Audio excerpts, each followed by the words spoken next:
Men bu 3 ta narsani hech qaysi loyihamda ishlatmayman. Даже iltimos qilishsa ham qilib bermagan bo'lardim.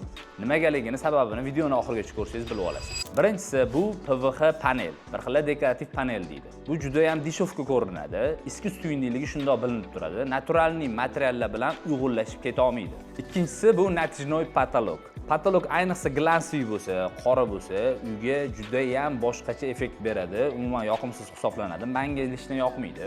Bu keyin havo o'tkazmaydi. Yana bitta sababi juda ham nozik hisoblanadi. Yosh bolalar qirrali o'yinchoqlarni otib yuboradigan bo'lsa, yirtilib ketishi hech gap emas. Uchinchisi bu gulli aboylar. Aboylarning gullari katta-katta bo'ladigan bo'lsa, e'tiborni yig'ishga odam qiynaladi u xonaga kirgandan keyin, dizaynda muvozanatli yo'qolishi mumkin. Haqiqiy premium dizayn bu uzoq muddatli, tabiiy holatda saqlanib qoladigan estetikani tanlash. Siz yana qaysi materiallarni ishlatmaslik kerakligini kommentariyada yozib qoldirishingiz mumkin bo'ladi.